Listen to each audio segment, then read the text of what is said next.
Hello students, इस video में class 6 NCERT maths का chapter number 1 knowing our numbers की एक्सरसाइज 1.2 कंप्लीट करेंगे। क्वेश्चन नंबर 1 करेंगे। A book exhibition was held for 4 days in a school. किसी school के अंदर 4 दिन के लिए एक बुक का एग्जीबिशन लगा है, यानी वहां पे बुक्स दिखाई जा रही हैं। The number of tickets sold at the counter on the first, second, third and final day was respectively 1094, 1812, 2050, 2751। तो 4 दिन के लिए एग्जीबिशन लगा है, तो वहां लोग तो आएंगे एग्जीबिशन को देखने के लिए। जब लोग आएंगे तो वो टिकट भी लेंगे। तो 4 दिन में जो टिकट्स बिके हैं ना, वो यहां पे दे रखे हैं। यहां फर्स्ट, सेकंड, थर्ड और फाइनल और ये रेस्पेक्टिवली लिखा हुआ है, और यहां पे ये नंबर्स लिखे हुए हैं। तो रेस्पेक्टिवली का मतलब मैथ्स के अंदर ये होता है, जैसे यहां फर्स्ट लिखा है तो जो पहला नंबर है ये पहले दिन के टिकट्स हैं जो बिके हैं। सेकंड, और यहां सेकंड पे ये नंबर लिखा है तो सेकंड डे पे इतने टिकट्स बिके हैं, थर्ड डे पे इतने टिकट्स बिके हैं, और फाइनल डे पे यहां लास्ट में फाइनल है और लास्ट का नंबर 2751 है, तो ये लास्ट डे के टिकट्स हैं जो बिके हैं। Find the total number of tickets sold on all the 4 days. तो बताइए उन 4 दिनों में जो टोटल टिकट्स बिके हैं वो कितने हैं। तो कितना सिंपल सा क्वेश्चन है, एक छोटे से अलग एग्जांपल से इसे समझिए। लेट सपोज आपको पहले दिन 2 रुपए मिलते हैं, दूसरे दिन आपको 3 रुपए मिलते हैं, तीसरे दिन फिर आपको 2 रुपए मिलते हैं, और चौथे दिन फिर आपको 5 रुपीज मिलते हैं। तो ये 4 दिन आपको इतने रुपए मिले हैं अपने पेरेंट्स से एज पॉकेट मनी। तो इन 4 दिनों में आपके पास टोटल कितने रुपए हो गए हैं। अगर टोटल बताना है तो फिर इनको प्लस करना पड़ेगा, 5, 6, 7, 8, 9, 10, 11, 12। तो 4 दिन में आपको 12 रुपीज मिले हैं। एग्जैक्टली यही यहां पे करना है। 4 दिन में कितनी टिकट्स बिकी हैं वो आपको दे रखी है, और फिर आपसे फाइनल पूछा है कि टोटल टिकट्स बताइए कितनी बेची गई हैं। तो इस क्वेश्चन के अंदर हम एडिशन करेंगे और लैंग्वेज इसमें जरूर लिखेंगे। तो लिखेंगे सबसे पहले हम tickets sold on first day. Tickets sold on first day. ये वर्ड प्रॉब्लम्स होती हैं, इनमें लैंग्वेज आपको जरूर लिखनी होती है। तो पहले दिन जो पहला नंबर है वो पहले दिन का है, ये है 1094। फिर लिखेंगे हम ticket sold on second day. अब ये बार बार आपको लिखने की जरूरत नहीं है, आप ऐसे कॉमा लगा सकते हैं सेम नंबर के लिए। टिकट्स सोल्ड ऑन, अब यहां मुझे सेकंड लिखना होगा, सेकंड, और डे की जगह में कॉमा लगा दूंगा। इसका मतलब होता है कि ये कॉपी है, जो ऊपर लिखा है वो ही नीचे लिखना है। तो ticket sold on second day is equal to, second number वो है सेकंड डे के लिए 1812, 1800 और ये 12। अब तीसरे दिन का लिखेंगे, tickets sold on third day. तीसरा नंबर तीसरे दिन के लिए है 2050, तो 2050। अब चौथे दिन के लिए यहां फाइनल डे लिखा हुआ है, हम फोर्थ डे लिख सकते हैं। टिकट्स सोल्ड ऑन, फाइनल लिख दो या फोर्थ लिख दो, बात एक ही है, तो मैं फोर्थ लिख देता हूं, ऑन फोर्थ डे। चौथा नंबर चौथे दिन के लिए है 2751। अब मुझे इसको सम करना है, तभी तो इनको सबको प्लस करके टोटल टिकट्स पता चलेंगे। तो इनको करना है मुझे एडिशन, और एडिशन करके जो आएगा उसकी लैंग्वेज होगी टिकट सोल्ड, यानी कि टोटल टिकट्स जो सोल्ड हुए हैं। तो यहां टोटल लिखना है मेरे को, टोटल टिकट्स सोल्ड। अब इसे ऐड कर लेते हैं, 4, 5, 6, 7, ये आ गया है 7, 9, 10, 10 में 5 जोड़ा 15, 15 में 5 जोड़ा 20, 20 का 0 यहां लिखेंगे और कैरी इससे अगले नंबर पे। 2 और 8 10 हो गया, 10 में 7 जोड़ा तो 17 आ गया, 17 का 7 यहां लिखेंगे और आगे का जो 1 है वो यहां कैरी लग जाएगा। 1 2 3 4 5 6 7, ये हो गया है 7। तो टोटल टिकट्स जो बिके हैं चारों दिन में वो है 7707। यही आपका आंसर है। क्वेश्चन नंबर 2 करेंगे। Shekhar is a famous cricket player. Shekhar एक फेमस क्रिकेट प्लेयर है। He has so far scored 6,980 runs in test matches. Test matches के अंदर अब तक वो टोटल 6,980 रन्स बना चुका है। ही विशेस टू कंप्लीट 10,000 रन्स, वो पूरे 10,000 रन बनाना चाहता है। How many more runs does he need, तो उसे और कितने रन बनाने पड़ेंगे ताकि ये 6,980 रन्स 10,000 बन जाए। तो इस क्वेश्चन को हम एक सिंपल एग्जांपल से समझते हैं। लेट सपोज आपको कोई मार्केट में नई पेंसिल आई है, वो 10 रुपए की है, वो आपको खरीदनी है और आपके पास अभी सिर्फ 7 रुपीज हैं, तो आपको कितने रुपए और चाहिए? क्योंकि 7 रुपीज में 10 रुपए की पेंसिल नहीं आएगी, तो और कितने चाहिए ये हमें पता चलेगा इनका माइनस करके। 10 में से 7 गया तो 3 आया, यानी आपको उस पेंसिल को लेने के लिए 3 रुपए और चाहिए। तो जब हमें कोई चीज और ज्यादा चाहिए होती है ना, तो हम टोटल वाले में से वो माइनस कर देते हैं जो हमारे पास होता है। यहां इस क्वेश्चन के अंदर भी एग्जैक्टली यही होगा, हमें डिफरेंस ही करना है, यानी माइनस ही करना है। क्योंकि जो शेखर है उसके पास जो है उसे 10,000 रन पूरे करने हैं, वो चाहता है, और अभी तक उसने जो पूरे किए हैं वो 6,980 रन हैं। तो 10,000 में से ये 6,980 रन माइनस कर देंगे तो वो पता चल जाएगा कि उसे और कितने रन बनाने की अभी जरूरत है या और रन चाहिए। तो लैंग्वेज लिखते हैं सबसे पहले। तो runs he wishes to complete, ये 10,000 वाली जो नंबर है ये मुझे ऊपर रखना होगा क्योंकि ये मेरा बड़ा नंबर है इसमें। तो runs he wishes to complete, ये है 10,000, यानी 10,000 रन उसको पूरे करने हैं। अब नीचे लिखेंगे हम 6,980, इसकी लैंग्वेज लिखेंगे रन्स स्कोर्ड सो फार। सो फार का मतलब है अब तक उसने इतने बना लिए हैं, तो लिखेंगे रन्स स्कोर्ड सो फार, ये है 6,980। अब इसमें माइनस करना है, ये लॉजिक तो आप यहां एग्जांपल से समझ ही गए होंगे। माइनस करने के बाद हमारा आंसर आ जाएगा, जो आंसर आएगा वो होगा रन्स ही नीड। तो यहां जो भी आएगा लास्ट लैंग्वेज जो इसकी होगी रन्स ही नीड, यानी उसे इतने रन चाहिए, वो माइनस करके पता चलेगा। अब इसे माइनस कर लेते हैं। तो 0 में से 0 गया तो 0 आ गया, यहां 0 में से 8 नहीं जा सकता, तो ये 0 इसके पास जाएगा कैरी लेने, इसके पास नहीं है। ये इसके पास जाएगा, इसके पास भी नहीं है। अब ये 0 इस 1 से कैरी लेगा, जब ये 1 से कैरी लेगा तो 1 के पास तो सिर्फ 0 बच जाएगा क्योंकि इस पे तो 1 ही है, वो इसे दे देगा, यहां दे देगा तो ये 10 बन जाएगा। अब ये 10 इस 0 को दे देगा 1, तो यहां तो बन जाएगा 10 और इसके खुद के पास अब 9 रह जाएगा। अब ये 10 इस 0 को 1 दे देगा तो ये तो बन जाएगा 10 और ये खुद 9 रह जाएगा। ये होती है बोरोइंग। अब हम इसको डिफरेंस कर लेते हैं। तो 10 में से 8 गया तो ये आ गया यहाँ पे 2, यहाँ पे 9 बच गया, 9 में से 9 गया तो 0 आ गया, और 9 में से यहाँ 6 गया तो ये 3 आ गया। यहाँ 0 है, 0 में से कुछ नहीं जा रहा तो लिखने की जरूरत ही नहीं है 0। तो रन्स ही नीड, यानी उसको इतने रन चाहिए, 3,020 रन्स और चाहिए। अगर वो इतने रन और बना देगा तो उसके टोटल 10,000 रन्स पूरे हो जाएंगे। क्वेश्चन नंबर 3 करेंगे। इन एन इलेक्शन, किसी इलेक्शन के अंदर the successful candidate registered 5,77,500 votes and his nearest rival secured 3,48,700 votes. कोई इलेक्शन हुआ है, उसके अंदर जो सक्सेसफुल कैंडिडेट है ना, यानी कि जो जीता है, उसके इतने वोट्स हैं 5,77,500, और उसका जो नियरेस्ट राइवल है, नियरेस्ट राइवल का मतलब होता है जो सेकंड नंबर पे आया है, उसके इतने वोट्स हैं।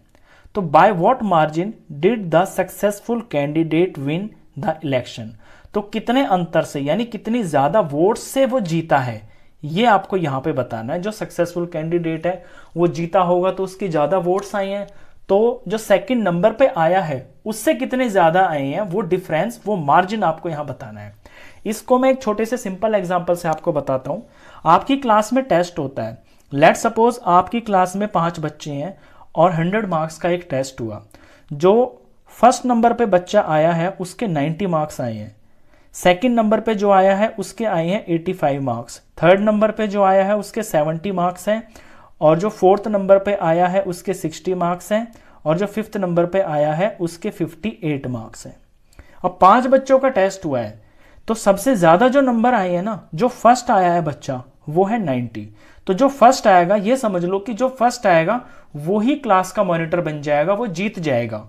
अब इसका जो नियरेस्ट राइवल है वो माना जाएगा जो सेकंड नंबर पे आया है। अब सेकंड नंबर पे वो आया है जो 85 मार्क्स ला रहा है, तो जो फर्स्ट आया है ये कितने मार्क्स से फर्स्ट आया है ये आपको बताना है, और इनके बीच का डिफरेंस कितना है, ये 5 नंबर का है। यानी पहला फर्स्ट आने वाला जो बच्चा है वो 5 नंबरों से जीत गया है, ये है। इसी तरह से जो है ना, इलेक्शन के अंदर भी 1 या 2 लोग नहीं होते हैं जो इलेक्शन लड़ते हैं, बहुत सारे लोग होते हैं।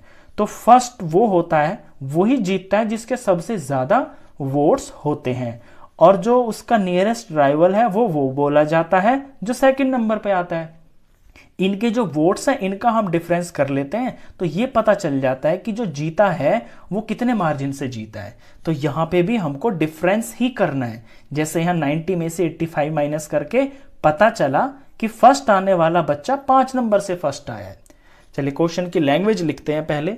तो सबसे पहले हमें यही लिखना होगा कि जो जीतने वाला कैंडिडेट है उसकी वोट्स कितनी है, क्योंकि जो बड़ा नंबर होता है उसे हम ऊपर रखेंगे, उसमें से छोटे वाले को माइनस करेंगे।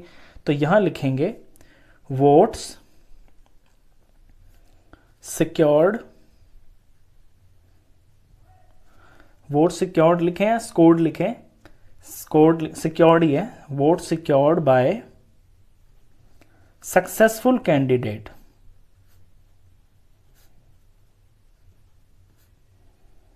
यानी जो कैंडिडेट जीता है उसने कितने वोट्स हासिल किए हैं, वो है 5,77,500।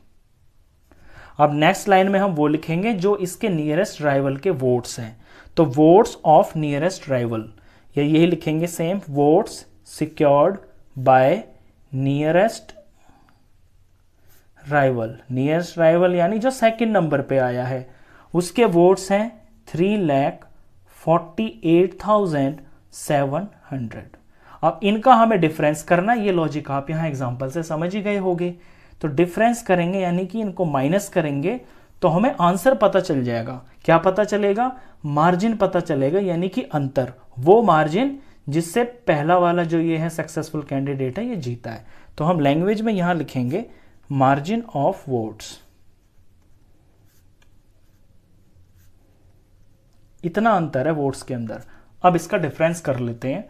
0 में से 0 गया तो 0 आएगा, 0 में से 0 गया तो 0 आएगा, 5 में से 7 नहीं जा सकता, 5 इस 7 से बोरो करेगा 1 और उसे अपने आगे लगा लेगा तो ये 15 बन जाएगा, और 7 इसे 1 देगा तो यहां पे ये 6 बच जाएगा। अब 15 में से 7 माइनस करेंगे तो ये 8 आएगा। यहां पे 6 में से 8 माइनस करना है, हो ही नहीं सकता, तो ये 6 जो है इससे बोरो करेगा 1 और अपने आगे लगा लेगा, तो खुद तो ये 16 बन जाएगा, लेकिन 7 ने इसको 1 दिया है तो ये 6 रह जाएगा। अब 16 में से 8 माइनस होगा तो ये 8 आ जाएगा। यहां 6 में से 4 माइनस होगा तो ये 2 बच जाएगा, और 5 में से 3 माइनस होगा तो ये 2 आ जाएगा। तो ये वो मार्जिन है जिससे सक्सेसफुल कैंडिडेट जीता है। कितना है ये, 2,28,800। यही आपका आंसर है। क्वेश्चन नंबर 4 करेंगे। Kirti book store sold books worth ₹2,85,891 in the first week of June and books worth ₹4,07,68 in the second week of the month. How much was the sale for the 2 weeks together? एक कीर्ति book store है, book की दुकान है, उसने जून के पहले हफ्ते में 2 लाख रुपए एंड समथिंग रुपए की किताबें बेची और दूसरे हफ्ते में 4 लाख एंड समथिंग रुपीस की किताबें बेची। तो क्वेश्चन में ये पूछा है कि उसने दोनों हफ्तों में टोटल कितने रुपए की किताबें बेची हैं। आगे भी कुछ क्वेश्चन है, उसका जवाब हम बाद में देंगे, पहले इतने का आंसर कर लेते हैं। तो क्योंकि हमें टोटल पूछा है तो ये ऐड करना पड़ेगा। तो book sold in first week, books sold in first week. पहले हफ्ते में किताबें कितने की बिकी हैं? ये है 2,85,891। अब दूसरे हफ्ते की लिखते हैं, books sold in second week. Second week में किताबें बेची हैं 4 लाख और 1000 है ही नहीं, 768 इतने रुपए की किताबें बेची हैं। इनका जब हम सम कर देंगे तो हमें टोटल वो पैसा पता चल जाएगा जो 2 हफ्ते में किताबें बिकी हैं। तो एडिशन कर देते हैं, 8 और 1 9 हो गया, 6 और 9 15 का 5 और ये 1 हो गया, 7 14 16 17 8 8 जार 16 हो गया, ये 6 और 1 कॉमा 1, 5 और 1 ये 6 हो गया, 8 का 8 हो गया, 4 और 2 ये 6 हो गया। तो 6,86,659 ये वो पैसा है, यानी टोटल अमाउंट है ये जो। How much was the sale for the 2 weeks together. तो लास्ट में हम ये लिखेंगे sale for the 2 weeks together, यानी दोनों हफ्तों की सेल है इतने रुपए की। आगे क्वेश्चन का पार्ट पढ़ते हैं। In which week was the sale greater and by how much. कौन से हफ्ते में सेल ज्यादा हुई है और कितनी ज्यादा हुई है। तो यहां खुद देखिए, फर्स्ट वीक में जो किताबें बिकी हैं वो 2 लाख समथिंग की हैं, सेकेंड वीक में 4 लाख समथिंग रुपए की किताबें बिकी हैं। तो यहां पे साफ पता चल रहा है कि सेकेंड वीक के अंदर जो है ज्यादा सेल हुई है, तो हमारा आंसर होगा सेकेंड वीक। लेकिन सिर्फ इतना ही नहीं है, यहां ये भी पूछा है कि कितना ज्यादा है, यानी कितना ज्यादा, यानी इनका डिफरेंस बताना है। तो डिफरेंस बताने के लिए बड़े अमाउंट में से छोटे अमाउंट को माइनस करना पड़ेगा। अब यही हम निकालेंगे। तो sale in second week, second week की जो सेल है वो 4 लाख और 768 रुपीज की है। और sale in first week, first week की जो सेल है वो 2,85,891 रुपीज की है। अब कितना ज्यादा हुआ है, सेकेंड वीक में जो सेल है वो कितनी ज्यादा हुई है, वो इसको डिफरेंस करके ही पता चलेगा। माइनस कर लेते हैं, 8 में से 1 गया तो ये 7 आ गया, यहां 6 में से 9 नहीं जा सकता तो कैरी लेगा तो ये 16 हो गया, 16 में से 9 गया तो 7 आ गया, यहां पे 6 बचेगा क्योंकि 7 ने 1 दिया है, और 6 से 8 नहीं जा सकता तो ये इधर से कैरी लेगा, इस पे है नहीं ये इधर जाएगा, इस पे भी नहीं है ये इधर जाएगा, तो 4 इसे देगा तो यहाँ 10 बन जाएगा, फिर 10 इसे दे देगा ये 10 बन जाएगा और ये खुद 9 रह जाएगा। अब ये 10 इसे दे देगा तो 16 बन जाएगा और ये खुद 9 रह जाएगा। अब 16 में से 8 जाएगा तो यहाँ 8 बचेगा, और यहाँ पे 9 में से 5 गया तो 4, यहाँ पे 9 में से 8 गया तो 1, 4 ने इन्हें दिया है तो यहाँ पे 3 बचेगा, 3 में से 2 गया तो 1, तो 114877 1,14,877 रुपीज ज्यादा सेल हुई है सेकेंड वीक में। तो हम अपना आंसर इस तरह से लिखेंगे, लैंग्वेज में लिखेंगे final answer, sale in the second week is greater by rupees 1,14,877।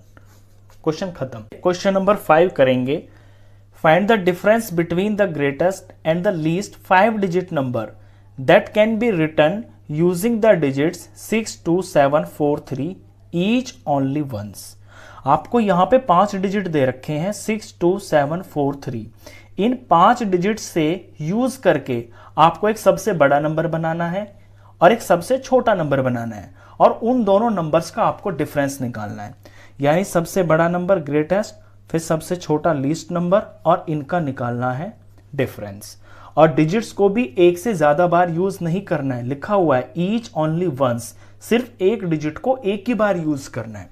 तो पहले सबसे बड़ा नंबर बनाएंगे, क्योंकि बड़े में से ही तो छोटा माइनस करेंगे तभी तो डिफरेंस होगा।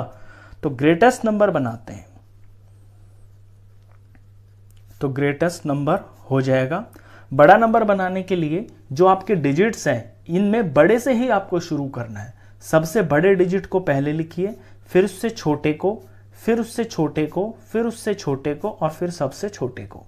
तो 76432 इस तरह से ये ग्रेटेस्ट नंबर बनेगा, क्योंकि यहां पे 7 और 6 इस तरफ आ गया ना, तो ये 76,000 हो गया। तो ये जब आप इस तरह से लिखते हो ना डिजिट्स को, कि बड़े को पहले, फिर छोटा, फिर छोटा, फिर छोटा, तो आपका ग्रेटेस्ट नंबर तैयार होता है। अब इसका स्मॉलेस्ट जो है वो उल्टा होगा, यानी लीस्ट नंबर इसका उल्टा हो जाएगा। लीस्ट नंबर, लीस्ट नंबर में जो सबसे छोटा डिजिट है उसे हम पहले लेते हैं, फिर उससे बड़ा, फिर उससे बड़ा, फिर उससे बड़ा, फिर सबसे बड़ा। तो ये इन 5 डिजिट से तैयार होने वाला सबसे छोटा नंबर है। अब इनका निकालना है हमको डिफरेंस, तो डिफरेंस कर देते हैं, यानी हमें सब्ट्रैक्ट करना है। तो ये होगा डिफरेंस। चलिए माइनस करते हैं। 2 में से 7 नहीं जा सकता तो कैरी लेगा, ये अपने आगे लगा लेगा तो 12 हो जाएगा। 3 से कैरी देगा तो यहां पे सिर्फ 2 बचेगा। 12 में से 7 गया तो 5 आया। 2 में से 6 नहीं जा सकता, कैरी लेगा दूसरे पे से, 4 से कैरी लेगा तो 4 के पास 3 बचेगा और यहां ये 1 लग के 12 हो जाएगा। 12 में से 6 गया तो 6 बचा। 3 में से 4 माइनस करना है, नहीं होगा, तो ये 6 के पास से कैरी लेगा, 6 इसे 1 दे देगा तो खुद 5 रह जाएगा और ये 1 जब यहां लगेगा तो ये 13 बन जाएगा। 13 में से 4 गया तो 9 आ गया। 5 में से 3 गया तो 2 आ गया और यहां 7 में से 2 गया तो ये 5 आ गया। तो 52,965 यही सबसे बड़े और सबसे छोटे नंबर का इस क्वेश्चन के अंदर डिफरेंस है। क्वेश्चन नंबर 6 करेंगे। A machine on an average manufactures 2825 screws a day. एक मशीन है जो एक दिन में लगभग इतने स्क्रूज मैन्युफैक्चर कर देती है। How many screws did it produce in the month of January 2006। तो 2006 की जनवरी महीने में ये मशीन कितने स्क्रूज मैन्युफैक्चर कर देगी, ये आपको बताना है। अब क्वेश्चन में हमें दिया हुआ है कि एक दिन के अंदर इतने स्क्रू मैन्युफैक्चर कर देती है वो मशीन। हमसे पूछा है जनवरी 2006 के महीने में कितने पेंच बना देगी। अब जनवरी के महीने में हमेशा 31 डेज होते हैं, साल चाहे कोई भी हो, 2006 हो या कोई और हो, जनवरी में हमेशा 31 डेज होते हैं। तो एक दिन में जितने वो पेज बनाएगी उसको 31 से हम मल्टीप्लाई कर देंगे तो हमारा आंसर आ जाएगा। इसे एक छोटे एग्जांपल से समझिए। लेट सपोज आप एक दिन के अंदर 2 गिलास दूध पीते हैं, तो 31 डेज में आप कितना दूध पी लेंगे? आप 2 की मल्टीप्लाई 31 से कर देंगे, तो 31 को 2 से मल्टीप्लाई करेंगे तो 2 1 ज़ा 2, 2 3 ज़ा 6, यानी इतने गिलास। तो एक दिन का जब आपको दिया हो और ज्यादा दिन का आपको निकालना हो तो एक दिन की जो वैल्यू है उसको जितने की पूछी है उससे आप मल्टीप्लाई कर दो तो आपको टोटल आंसर मिल जाएगा। यहां भी हमें यही करना है, एक दिन में जितने स्क्रू बनाती है उसको हमें 31 से मल्टीप्लाई कर देना है, हमारा आंसर आ जाएगा। चलिए तो पहले हम लैंग्वेज में लिखेंगे कि एक दिन में कितने स्क्रूज बनाती है वो मशीन। तो लिखेंगे स्क्रूज मैन्युफैक्चर्ड इन 1 डे। एक दिन में बनाती है 2825। हमसे पूछा है 31 डेज का, लैंग्वेज सेम रहेगी, स्क्रूज मैन्युफैक्चर्ड इन 31 डेज। तो ये 2825 को हमें मल्टीप्लाई करना पड़ेगा 31 से। तो मल्टीप्लाई कर लेते हैं। यहां पे ये 2825 है, मल्टीप्लाई करना है 31 से। तो 1 5 ज़ार 5 हो गया, 1 2 ज़ार 2 हो गया, 1 8 ज़ार 8 हो गया और 1 2 ज़ार 2 हो गया। क्रॉस लगा दिया। 3 5 जार 15 का 5 हो गया, 1 यहाँ आ गया, 3 2 जार 6 और ये 1 7 हो गया, 3 8 जार 24 का यहाँ 4 आ गया और 2 यहाँ कैरी आ गया, 3 2 जार 6 और ये 2 जोड़ दिया 8 हो गया। अब इसको ऐड कर देते हैं तो ये 5 आ गया, 5 और 2 7 हो गया, 7 और 8 15 होता है, 5 यहाँ आ गया, कैरी यहाँ चला गया, 4 5 6 7 यहाँ हो गया और ये 8 का 8 हो गया। तो 87,575 जो हमारा आंसर है वो यही है, 87 है ये, 87,575 ये आंसर है। तो जनवरी के महीने में वो मशीन इतने स्क्रू मैन्युफैक्चर कर देगी। क्वेश्चन नंबर 7 करेंगे। A merchant had rupees 78,598 with her. एक मर्चेंट है, उसके पास 78,592 रुपीज है। She placed an order for purchasing 40 radio sets at rupees 1200 each. उसने 40 रेडियो खरीदने का एक ऑर्डर दे दिया और रेडियो का प्राइस, एक रेडियो का प्राइस है 1200। How much money will remain with her after the purchase. तो अगर वो उन 40 रेडियो सेट्स को खरीद लेगा या लेगी, यहां पे लड़की है शायद, अगर वो 40 रेडियो सेट्स को खरीद लेगी तो उसके बाद उसको कितने पैसे पीछे बच जाएंगे, ये क्वेश्चन है। चलिए क्वेश्चन सिंपल है, बहुत ही आसान है। आप एक छोटा सा एग्जांपल लीजिए, आपके पास 100 रुपए है, आप बाजार में जाके 5-5 रुपए की 6 चीजें ऑर्डर कर देते हैं। तो कोई 5-5 रुपए की 6 पेंसिल आप खरीद लेते हैं, तो 5 6 30 रुपीज आपके खर्च हो गए। समझे बात को? अब आपके पास कितने पैसे बच गए?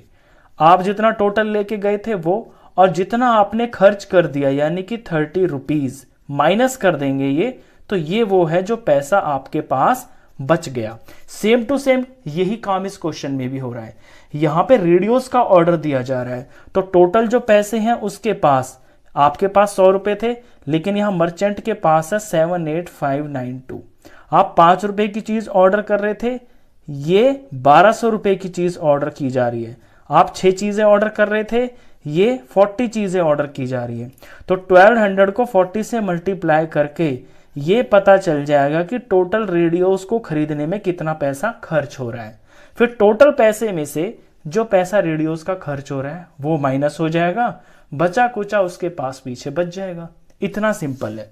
तो सबसे पहले तो यही पता कर लेते हैं कि रेडियोस को खरीदने में कितने पैसे खर्च होंगे। यहां दे रखी है कॉस्ट ऑफ 1 रेडियो सेट। पहले तो एक का ही लिखेंगे, कॉस्ट ऑफ 1 रेडियो सेट। ये दिया हुआ है 1200 रुपीज, और खरीदनी कितनी है? ऑर्डर दिया है 40 रेडियो सेट्स का, तो कॉस्ट ऑफ 40 रेडियो सेट्स। तो ये एक का प्राइस है 1200, इसको 40 से मल्टीप्लाई कर देंगे तो 40 रेडियो सेट्स का प्राइस पता चल जाएगा। तो ये मल्टीप्लाई करना बहुत आसान है, पीछे की जीरोस 3 है, 1 2 3, तो 1 2 3 0 तो आंसर में पक्का आएंगी ही आएंगी। यहां बच गया है 12 और 4, तो 12 को 4 से मल्टीप्लाई कर लेते हैं, तो 4 2 जार 8, 4 1 जार 4, नंबर आगे बन गया है 48,000 और ये रुपीज है। यानी 40 रेडियो सेट्स अगर वो खरीदती है तो उसके 48,000 रुपीज खर्च हो जाएंगे। ये तो बात पता चल गई। अब हमें निकालना है कि उसके पास पैसा बच कितना जाएगा। तो पहले हम ये लिखेंगे कि उसके पास पैसा एक्चुअली में है कितना, वो है 78,592। तो टोटल मनी शी हैड, जो उसके पास टोटल पैसा है वो है 78,592 रुपीज।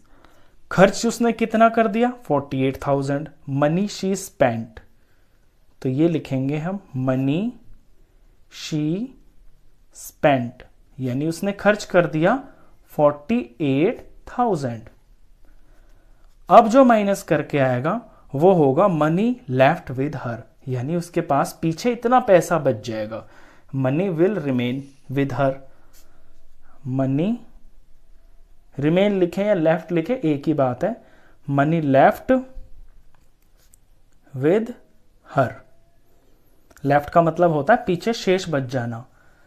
तो टोटल इतना पैसा था उसके पास 78,000, 48,000 खर्च हो गया, माइनस कर लेते हैं। 2 में से 0 गया तो 2 आएगा, 9 में से 0 गया तो 9 आएगा, 5 में से 0 गया तो 5 आएगा, और 8 में से 8 गया तो 0 आएगा, 7 में से 4 गया तो 3 आएगा।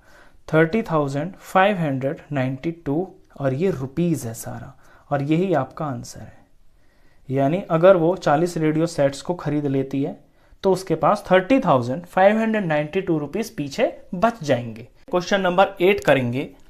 अ student multiplied 7236 by 65 instead of multiplying by 56। एक बच्चे ने गलती से 7236 को 65 से मल्टीप्लाई कर दिया, जबकि उसको मल्टीप्लाई करना था 56 से। Bye how much was his answer greater than the correct answer. तो अब जो उसका आंसर आया है वो आंसर सही आंसर से कितना ज्यादा होगा। सही आंसर यानी कि सही नंबर तो 56 था, उसे 56 से मल्टीप्लाई करना था, गलती से उसने कर दिया 65 से। अब क्योंकि बड़े नंबर से मल्टीप्लाई किया है तो आंसर भी ज्यादा ही आएगा। अब वो कितना ज्यादा आएगा ये आपको बताना है। आगे हिंट में कुछ लिखा हुआ है, do you need to do both the multiplications. क्या आपको इसमें दोनों मल्टीप्लिकेशन करने की जरूरत पड़ेगी? तो इस क्वेश्चन को हम दो तरीके से कर सकते हैं। मैं आपको पहला तरीका बताता हूं, बिल्कुल सिंपल। सबसे पहले तो 7236 को मल्टीप्लाई किया जाएगा 65 से। वो उस बच्चे ने 65 से मल्टीप्लाई कर दिया है। ये जो मल्टीप्लिकेशन है ये उसने गलत की है। सही क्या होनी थी? 7236 इंटू 56, ये सही मल्टीप्लिकेशन थी। तो इसका आंसर बड़ा आएगा, इसका आंसर छोटा आएगा। अब ये आंसर कितना बड़ा होगा? वो होगा इन दोनों का डिफरेंस, यानी जो यहां पे आएगा और जो यहां पे आएगा उनको हम माइनस कर देंगे तो हमें पता चल जाएगा कि ये आंसर कितना बड़ा है। या इसको हम एक दूसरे तरीके से भी कर सकते हैं, जैसा कि यहाँ हिंट में बोला है ना इसने कि क्या आपको एक्चुअली में इन दोनों की मल्टीप्लिकेशन करने की जरूरत है, तो इसे हम बिना दोनों की मल्टीप्लिकेशन किए भी कर सकते हैं। जैसे कि मैंने ये बताया कि इसके आंसर में से हम इसके आंसर को माइनस कर देंगे तो हमें वो डिफरेंस पता चल जाएगा। डिफरेंस यानी कि ये आंसर कितना ज्यादा है। तो इसे हम बिना मल्टीप्लिकेशन भी कर सकते हैं, वो देखना कैसे। देखिए 7236 मल्टीप्लाई 65, इसके आंसर में से माइनस करना है 7236 मल्टीप्लाई 56। यहां भी तो यही कर रहे हैं हम, तो इसको हम ऐसे भी लिख सकते हैं। अब इसमें क्या खास बात है कि दोनों के दोनों में 7236 और 7236 ये तो दोनों में कॉमन ही है, तो हम इन दोनों टर्म में से 7236 ये हम कॉमन निकाल लेंगे, क्योंकि यहां भी है ये और यहां भी है। कॉमन निकालने के बाद हम यहां देखेंगे कि यहां पे बच गया है 65, बीच में माइनस, और यहां पे है 56। अब ये 7236 और ये ब्रैकेट के अंदर जब इसे हम माइनस करेंगे 65 माइनस 56 करेंगे तो ये 9 आएगा। अब ये ब्रैकेट में यानी कि इनकी होगी मल्टीप्लाई, तो ये मल्टीप्लाई कर लेते हैं। 7236 को 9 से मल्टीप्लाई कर लेते हैं। 6 9 जार होता है 54 का 4 और ये 5 हो गया। 9 3 जार 27, 28 29 30 31 32, 32 का 2 और ये 3 यहां पे हो गया। 9 2 जार 18, 19 20 21, 21 का 1 यहां और 2 कैरी हो गया। 7 9 जार 63 और ये 65 हो गया।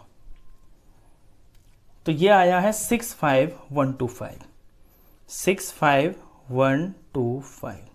अब ये जो है यही आपका आंसर है, यानी ये वो डिफरेंस है जो बड़े आंसर और छोटे आंसर का ये जो डिफरेंस है ये इस तरह से भी आ जाता है। इसीलिए यहां पे हिंट में ऐसा आपको आइडिया दिया है कि आपको क्या दोनों मल्टीप्लिकेशन करने की जरूरत है। तो आप चाहे तो क्वेश्चन को ऐसे भी कर सकते हैं, इसकी मल्टीप्लिकेशन निकाल लेना, इसका जो आंसर आएगा वो ऑफ कोर्स बड़ा ही आएगा क्योंकि बड़े नंबर से मल्टीप्लाई हो रहा है। फिर इसकी मल्टीप्लाई कर लेना, इसका आंसर ऑफ कोर्स छोटा ही आएगा क्योंकि छोटे नंबर से इसको मल्टीप्लाई किया जा रहा है। जो इनका डिफरेंस आएगा वो आपका आंसर होगा और वो एग्जैक्टली यही आएगा। तो आप इसको ऐसे भी कर सकते हैं।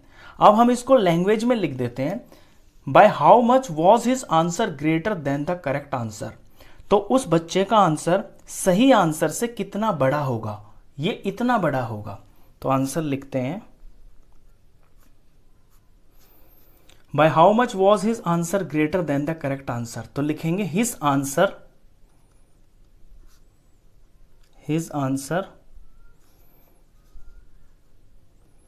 will be 65,124। ये सॉरी यहां पे 4 है, मैंने 5 क्यों लिख दिया यहां पे, या मल्टीप्लीकेशन में तो ठीक है, यहां पे ये 4 है। हिज आंसर विल बी 65,124 मोर, या ग्रेटर लिख सकते हैं, बुक में ग्रेटर लिखा हुआ है, greater than the correct answer. Question number 9 करेंगे। To stitch a shirt 2 metre 15 centimetre cloth is needed. एक शर्ट बनाने के लिए 2 मीटर 15 सेंटीमीटर कपड़े की जरूरत पड़ती है। Out of 40 metre cloth how many shirts can be stitched and how much cloth will remain. अगर 40 मीटर क्लॉथ है उसमें से कितनी कमीजें बन सकती हैं और कितना कपड़ा पीछे बच जाएगा, ये आपसे क्वेश्चन पूछा है। चलिए पहले तो इसको सिंपल भाषा में समझिए कि ये क्वेश्चन एक्चुअली है क्या। देखिए टोटल कपड़ा दिया हुआ है, एक एग्जांपल से बताता हूं मैं आपको कपड़ा दे दिया, लेट सपोज 25 मीटर, ये आसान एग्जांपल बता रहा हूं मैं। और एक शर्ट बनने के लिए कपड़ा लगता है 3 मीटर, ये है। तो पूछा है कि इस 25 मीटर में कितनी शर्ट्स बन जाएंगी। तो ये 3 मीटर में एक शर्ट बन गई, 3 में एक बन गई, 3 में एक बन गई, 3 में एक बन गई। ऐसे ही हम इस कपड़े को 3 मीटर में डिवाइड करेंगे। अब डिवाइड करेंगे यानी कि ये डिवाइड, देखिए नाम आ गया ना डिवाइड। तो इसको 3 मीटर के टुकड़ों में काटेंगे। यहां से एक शर्ट बनेगी, यहां से दूसरी बनेगी, यहां से तीसरी बनेगी। तो ये क्वेश्चन डिवाइड का है, यानी टोटल कपड़े को, यहां हमारे पास एग्जाम्पल में टोटल कपड़ा 25 मीटर है और एक शर्ट 3 मीटर की बन रही है। तो 3 8 जार हो गया है 24 और नीचे रिमाइंडर आ गया है 1। तो ये जो रिमाइंडर है ये 1 मीटर है, यानी ये तो बच जाएगा। और कमीज कितनी बन जाएंगी टोटल 8, क्योंकि 8 टुकड़े इसमें से निकल जाएंगे 3 मीटर के। अब ये जो पीस बच गया है रिमाइंडर, ये वो कपड़ा है जो पीछे बच गया। एग्जैक्टली यही काम करना है आपको इस क्वेश्चन के अंदर। बस फर्क कितना है कि यहां पे आपको मीटर के साथ में सेंटीमीटर भी दे रखे हैं, वो कोई बड़ी चीज नहीं है। हिंट में देखिए, कन्वर्ट डाटा इन सेंटीमीटर। आप इस पूरे डाटा को सेंटीमीटर में बना लेना और फिर आपके साफ साफ नंबर्स आ जाएंगे और आप उनको डिवाइड कर दोगे, आपका आंसर आ जाएगा। चलिए तो पहले हम टोटल कपड़े को लिख लेते हैं कि टोटल कपड़ा कितना है। तो लिखेंगे टोटल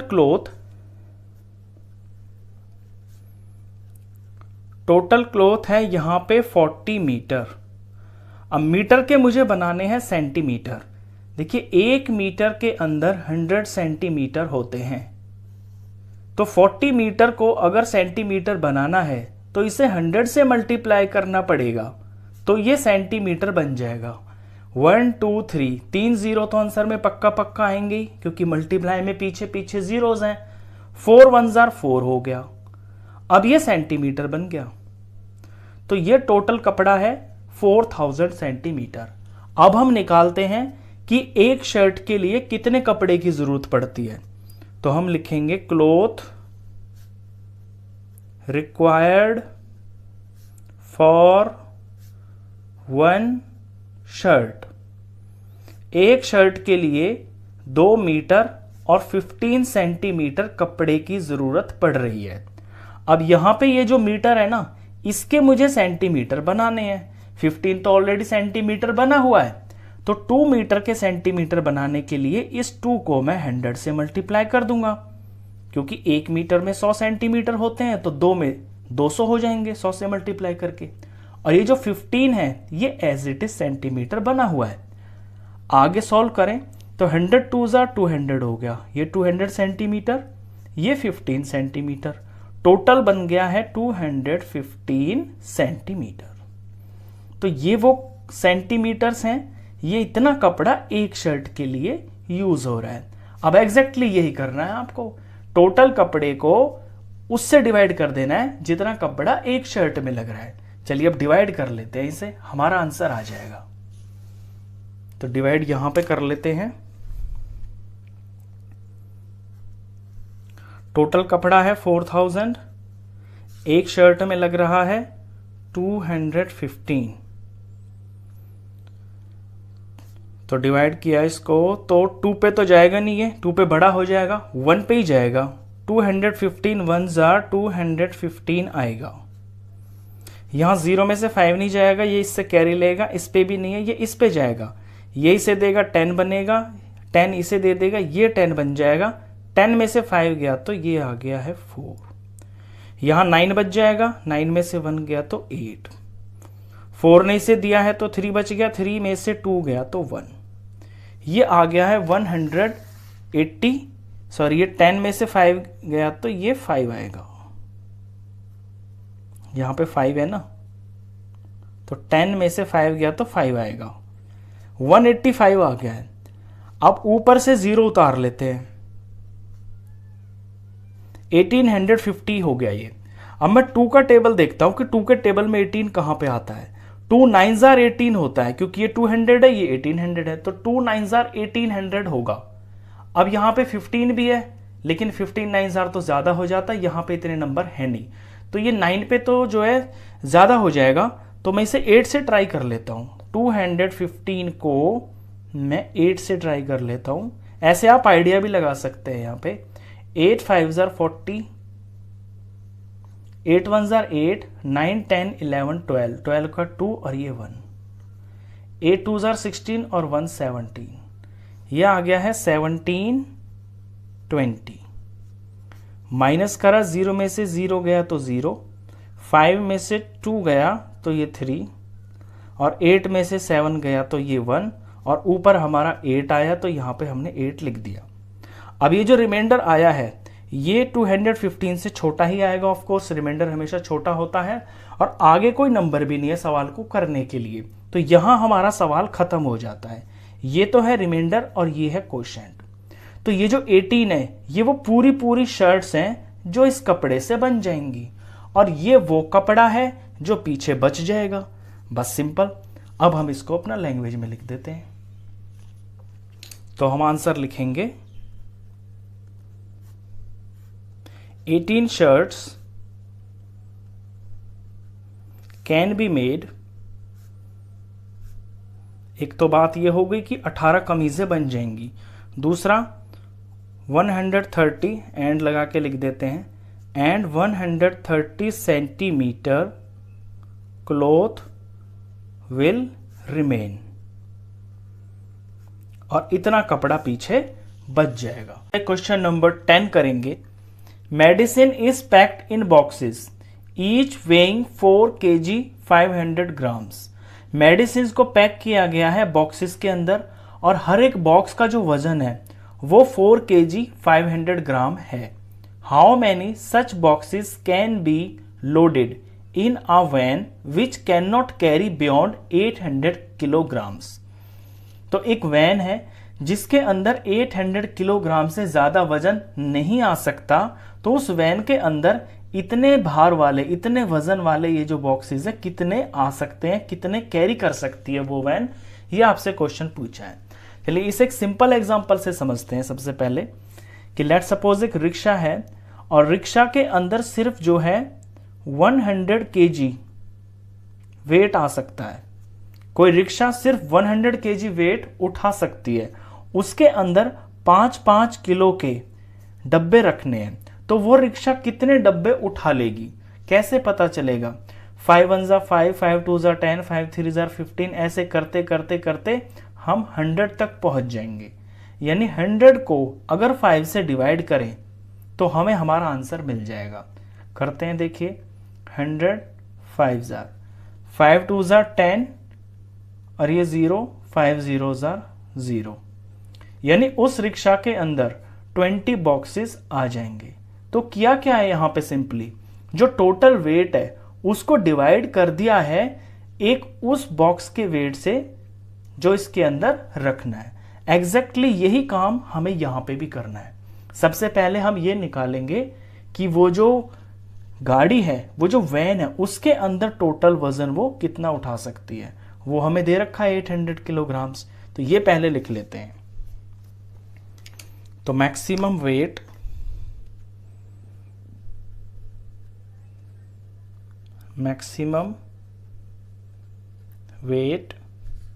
वैन कैन कैरी, वो जो वैन है वो मैक्सिमम वेट कैरी कर सकती है 800 किलोग्राम्स। अब यहां पे क्या है क्वेश्चन में कि ये वाला जो वजन है ये तो किलोग्राम में दे रखा है, लेकिन जो दूसरा वाला है जो बॉक्स का वेट है वो ग्राम भी लिखे हुए हैं उसके अंदर, तो दोनों यूनिट का सेम होना जरूरी है। जैसे हमने लास्ट क्वेश्चन किया था शर्ट वाला, उसमें मीटर भी था और सेंटीमीटर भी था, हमने दोनों को सेंटीमीटर बना लिया था, यानी छोटी यूनिट में बना लिया था। यहां भी हम यही करेंगे, हम दोनों के ये जो किलोग्राम्स हैं इनको ग्राम में कन्वर्ट कर लेंगे, तो दोनों चीजें हमारी सेम हो जाएंगी। तो 800 किलोग्राम को हम ग्राम बना लेंगे। 1 किलोग्राम के अंदर होते हैं 1000 ग्राम्स। तो इसको, इस 800 को जब 1000 से मल्टीप्लाई करेंगे तो हमें ग्राम पता चल जाएंगे। तो 1 2 3 4 5, तो 5 0 तो आंसर में पक्का पक्का आएंगे क्योंकि पीछे 5 जीरोस हैं। 8 1 जार हो गया है 8, तो ये इतना ग्राम हो गया है, 8 लाख ग्राम। ये तो हुआ वो वजन जो वो गाड़ी उठा सकती है। अब हम निकालेंगे कि पैकेट का वजन कितना है। तो weight of one box, weight of one box, ये हमें दिया है 4 kg 500 ग्राम, 4 kg 500 ग्राम। यहां अब हमें ये जो केजी है इसको ग्राम में बनाना पड़ेगा, तो इस 4 को मल्टीप्लाई करना पड़ेगा 1000 से, तो ये ग्राम बन जाएंगे। ये 500 ऑलरेडी ग्राम बना हुआ है, 4 को 1000 से मल्टीप्लाई करेंगे तो 4000 आएगा। ये 500 ग्राम इसके अंदर जुड़ जाएंगे, इनको ऐड करेंगे तो ये 4500 और ये ग्राम। तो इतने ग्राम का तो वो एक बॉक्स है जो गाड़ी के अंदर रखना है। अब हमें निकालने हैं नंबर ऑफ बॉक्सेस। तो नंबर ऑफ बॉक्सेस के लिए कॉन्सेप्ट मैंने आपको बता ही दिया यहां ऊपर, रिक्शा का एग्जांपल लेके कि डिवाइड कर देंगे हम। तो अब डिवाइड कर लेते हैं। पहले हम लिख लेते हैं इसको लैंग्वेज में कि नंबर ऑफ बॉक्सेस, क्योंकि डिवाइड करना है तो डिवाइड की फॉर्म में लिख लेते हैं। टोटल वेट है 8 और ये 5 0, इतना ग्राम, और एक बॉक्स का वेट जिससे डिवाइड करना है वो है 4500 ग्राम। ग्राम से ग्राम कट गया, 1 0 से 1 0 कट गया, 1 0 से 1 0 कट गया, वैल्यू आई है यहां पर 8000 बचा है ऊपर, नीचे 45 बच गया है। 45 से अब इसको डिवाइड कर लेते हैं। तो 45 1 जार होगा 45, क्योंकि 2 पे तो 90 हो जाएगा, वो ज्यादा हो जाएगा। यहां कैरी लेंगे तो 10 हो गया, 10 में से 5 गया तो 5 आ जाएगा। 8 ने इसे दिया है तो यहां 7 बचेगा, 7 में से 4 गया तो यहां 3 बचेगा। ऊपर से 0 उतार लेते हैं। अब 45 का टेबल पढ़ते हैं। 45 का टेबल यहां पे आप 45 2 जार 90 होता है, 45 3 जार, तो 2 पे 90 हो गया तो 4 पे 180 हो गया, 4 पे 180 हो गया तो 8 पे 360 हो गया। ऐसे आइडिया लगा लेते हैं जैसे मैं लगा रहा हूं, तो ये 8 पे 360 होगा, 360 तो इससे ज्यादा हो जाएगा। तो इससे मैं 45 को 7 से ट्राई करता हूं। 7 5 जार 35 का 5 और ये 3 हो गया, 7 4 जार 28, 29 30 31, ये 31 हो गया। तो 7 से जब हम इसे करेंगे तो ये 315 आएगा। अगर हम इसे 8 से करते तो फिर ये 360 आता, वो बड़ा हो जाता, बड़ा हम लिख नहीं सकते नीचे। चलिए इसके बाद अब इसे सबट्रैक्ट करेंगे, तो 10 में से 5 जाएगा तो 5 आएगा। यहाँ इसने इसे कैरी दिया है तो 4 में से 1 गया तो 3 आ गया, 3 में से 3 गया तो 0, ऊपर से हम 0 उतारेंगे। अब ये फिर से 350 हो गया, तो यहाँ पे फिर से यही टर्म आ गई है, तो हमें ये पता है कि ये 7 से ही जाएगा। ये 45 7 315। अब इसे सबट्रैक्ट करेंगे तो यहाँ 10 बनेगा, 10 में से 5 गया तो 5, यहाँ 4 रह जाएगा, 4 में से 1 गया तो 3, 3 में से 3 गया तो 0। अब आगे कोई नंबर भी नहीं है, तो ये तो हो गया है रिमाइंडर, और ये आया है 177, यानी 177 बॉक्सेस आए हैं। ये तो पूरे पूरे बॉक्सेस उस गाड़ी के अंदर आ जाएंगे।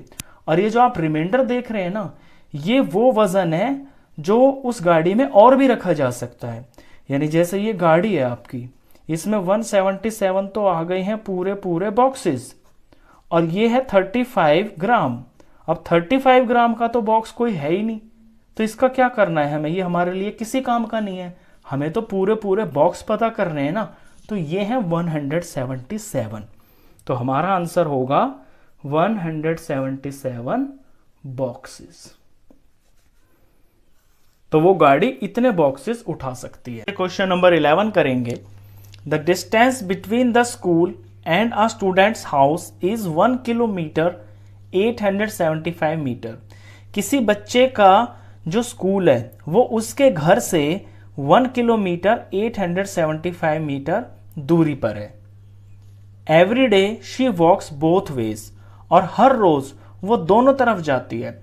यानी पहले घर से वो स्कूल जाएगी और फिर स्कूल से वापस घर भी आएगी। वॉक्स यानी कि पैदल जाएगी और पैदल आएगी। Find the total distance covered by her in 6 days. तो 6 दिन के अंदर वो टोटल कितना डिस्टेंस कवर कर लेगी, यानी 6 दिन में वो कितना वॉक कर लेगी, ये आपको बताना है। तो हमें यहाँ पे इंफॉर्मेशन ये दे रखी है कि घर और उसका जो स्कूल है उसके बीच में जो डिस्टेंस है ये 1 किलोमीटर 875 मीटर है, और वो डेली जाती भी है और आती भी है। तो पहले तो हम ये निकाल लेंगे कि वो एक दिन के अंदर कितना डिस्टेंस कवर करती है। जब हमें एक दिन का निकल जाएगा तो उसको हम 6 से मल्टीप्लाई कर देंगे, तो हमें 6 दिन का पता चल जाएगा टोटल डिस्टेंस। तो इसमें पहले क्या करेंगे हम कि 1 किलोमीटर 875 मीटर को, यहाँ ये 2 यूनिट में लिखा हुआ है ना, तो इसे हम एक ही यूनिट में बना लेंगे। तो ये जो 1 किलोमीटर है और ये 875 मीटर है, तो मीटर के भी हम यहाँ किलोमीटर ही बना लेंगे। 1 किलोमीटर के अंदर होता है 1000 मीटर। तो अगर हमें मीटर को किलोमीटर बनाने हैं तो फिर 1000 से डिवाइड करना होगा। मीटर छोटी यूनिट है, बड़ी बनानी है तो छोटी से बड़ी बनाने के लिए डिवाइड किया जाता है। तो इस 875 को 1000 से हम डिवाइड करेंगे, तो 1 प्लस और 1 2 3, नीचे 3 0 हैं तो पीछे से 3 नंबर छोड़ के डेसिमल लगेगा। 875 और 1 2 3 और ये पॉइंट और ये 0, तो 1 में 0.875 प्लस करना है, तो ये 1 हुआ और ये 0.875 हुआ, इनको ऐड करना है। ये पॉइंट के नीचे पॉइंट आता है, आप इस बात का ध्यान रखना। 1 में डेसिमल यहां होगा क्योंकि 1s के बाद डेसिमल होता है। अब इसको ऐड करें तो 5 7 8, ये पॉइंट और ये 1, ये हो गया है 1.875। अब ये पूरा का पूरा किलोमीटर बन गया है। तो हम आंसर को अपने किलोमीटर में ही निकालेंगे। तो पहले तो हम निकालेंगे कि वो एक दिन में कितना डिस्टेंस कवर करती है। तो लैंग्वेज में लिखेंगे distance covered by her, distance covered by her in 1 day, एक दिन में। देखिए वो ऐसे जा भी रही है, जब जा रही है तो ये 1.875 किलोमीटर ट्रेवल करेगी, और जब ये वापस आएगी तो भी ये इतना ही ट्रेवल करेगी, यानी कि इसका डबल। एक दिन में 1.875 का डबल वो ट्रेवल कर लेगी। तो हम इसे 2 से मल्टीप्लाई कर देंगे तो इसका डबल पता चल जाएगा। चलिए कर लेते हैं इसे 2 से मल्टीप्लाई। 1.875 मल्टीप्लाई बाय 2, 2 5 10 का 0 और ये 1, 2 7 14 और 1 15 का 5 और ये 1, 2 8 16 और ये 1 17 का 7 और ये 1, और 2 1 2 और ये 3। और यहाँ पॉइंट के बाद 3 नंबर हैं पीछे, तो आंसर में भी पीछे से 3 नंबर छोड़कर पॉइंट लगेगा। ये डेसिमल लगाने का रूल होता है। मल्टीप्लाई में पॉइंट के बाद जितने नंबर होते हैं आंसर में पीछे से उतने नंबर छोड़ के आपको पॉइंट लगाना होता है। ये हो गया है 3.750 और ये आंसर आपका किलोमीटर में आएगा। तो एक दिन में तो वो इतना ट्रेवल कर लेती है, जाने में और आने में। हमें निकालना है 6 दिन का, तो इसी चीज को हम 6 से मल्टीप्लाई कर देंगे तो हमें 6 दिन का पता चल जाएगा। तो अब लिखेंगे distance covered by her in 6 days. तो एक दिन का डिस्टेंस 3.750 किलोमीटर, इसको हम 6 से मल्टीप्लाई कर देंगे। तो इसको 6 से मल्टीप्लाई कर लेते हैं। तो 3.750 मल्टीप्लाई बाय 6, 6 0 0, 6 5 30, 0 यहाँ 3 यहाँ, 6 7 42, 43 44 45, 4 यहाँ पे, 6 3 18, 19 20 21 22। पॉइंट के बाद यहाँ पे 3 नंबर हैं तो पीछे से 3 नंबर छोड़ के आपको डेसिमल लगाना है। तो ये हो गया है 22.500 किलोमीटर। इतना डिस्टेंस वो 6 दिन के अंदर कवर कर लेगी। अब ये जो पॉइंट से इधर इधर आपको दिखाई दे रहे हैं ये पूरे पूरे किलोमीटर्स हैं, और पॉइंट के जो बाद में आपको दिखाई दे रहे हैं ये मीटर्स है, क्योंकि पॉइंट के बाद 3 जो प्लेसेस होती है वो मीटर्स की होती है। तो इस आंसर को हम ऐसे भी लिख सकते हैं लास्ट में 22 किलोमीटर और 500 मीटर। तो 6 दिन में वो टोटल इतना डिस्टेंस कवर कर लेगी स्कूल आने और जाने में। यही आपका आंसर है। क्वेश्चन नंबर 12 करेंगे। A vessel has 4 liters and 500 milliliter of curd. एक बर्तन के अंदर 4 लीटर 500 मिलीलीटर कर्ड है, यानी कि दही है। In how many glasses each of 25 milliliter capacity can it be filled? तो ये दही 25 मिलीलीटर कैपेसिटी वाले ग्लासेस में कितने ग्लासेस के अंदर भरी जा सकती है, ये क्वेश्चन है। देखिए क्वेश्चन, ये बड़ा बर्तन है, बड़े बर्तन में दही भरी हुई है, ग्लास छोटा होता है, तो ये दही इतने छोटे छोटे ग्लासेस को कितने ग्लासेस को भर सकती है, नंबर ऑफ ग्लासेस वो निकालना है आपको। चलिए इसी चीज को एक आसान एग्जांपल से समझते हैं। लेट सपोज आपके पास एक ड्राम है जिसके अंदर 10 लीटर पानी भरा हुआ है। इस पानी को आपको 5-5 लीटर में डिवाइड करना है, मतलब 5-5 लीटर के छोटे डब्बों में भरना है। तो 5 लीटर एक हो गया और 5 लीटर एक हो गया, तो 5 और 5 पूरे हो गए 10 लीटर। तो ये 2 आ गए हैं, ये आए हैं 2 बॉक्सेस आए हैं। तो ये 2 कब आया है, जब आपने टोटल पानी को उतने से डिवाइड कर दिया जितने में आपको भरना है, यानी कि 10 को आपने 5 से डिवाइड कर दिया तो 2 बॉक्सेस आ गए हैं। एग्जैक्टली यहां भी यही करना है, यहां हमने डिवाइड किया है ना, तो ये क्वेश्चन आपका डिवाइड का है, ये डिवाइड ही करना है। यहां पे भी टोटल दही को डिवाइड कर देना है जितना ये एक ग्लास की कैपेसिटी है उससे। तो पहले हम लिखते हैं टोटल कर्ड कितनी है, तो लिखते हैं टोटल कर्ड, टोटल दही है यहां पे 4 लीटर 500 मिलीलीटर। अब देखिए यहां जो ग्लास की कैपेसिटी है वो मिलीलीटर में दे रखी है, और कर्ड आपको लीटर और मिलीलीटर दोनों में दे रखी है, लेकिन एक क्वेश्चन के अंदर एक यूनिट का होना जरूरी है। तो इस लीटर को भी हम मिलीलीटर बना लेते हैं। तो 1 लीटर के अंदर होते हैं 1000 मिलीलीटर। तो 4 लीटर के अंदर मिलीलीटर बनाने के लिए इसे 1000 से ही हमें मल्टीप्लाई करना पड़ेगा। और ये जो 500 है ये ऑलरेडी मिलीलीटर बने हुए हैं। 4 को 1000 से किया तो 4000 हो गया, और ये हो गया है 500। इनको ऐड किया तो 4500 और ये मिलीलीटर।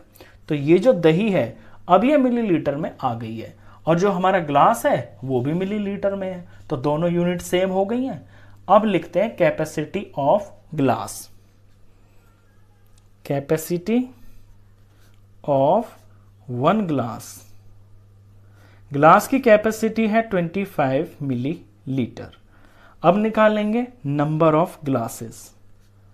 नंबर ऑफ ग्लासेस निकालने हैं, तो ये जो टोटल वॉल्यूम है, टोटल दही 4500 मिलीलीटर, इसकी डिवाइड हो जाएगी 25 मिलीलीटर से।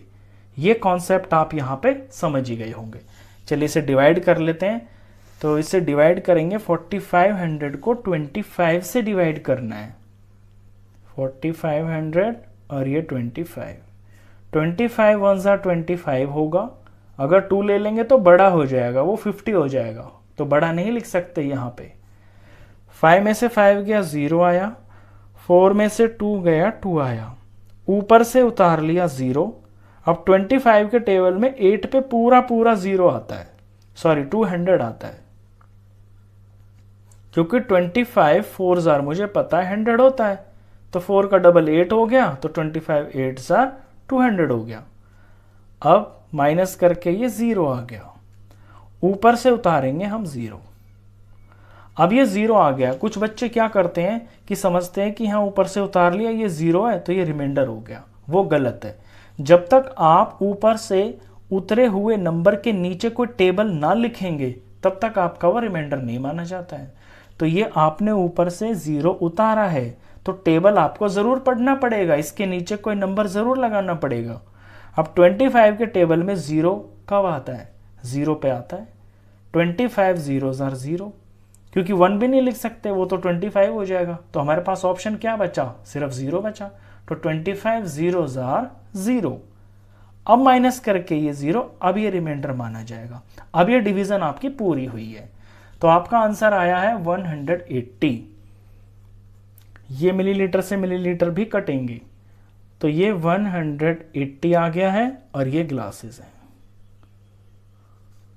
तो इतनी दही से इतने साइज के 180 ग्लासेस को भरा जा सकता है।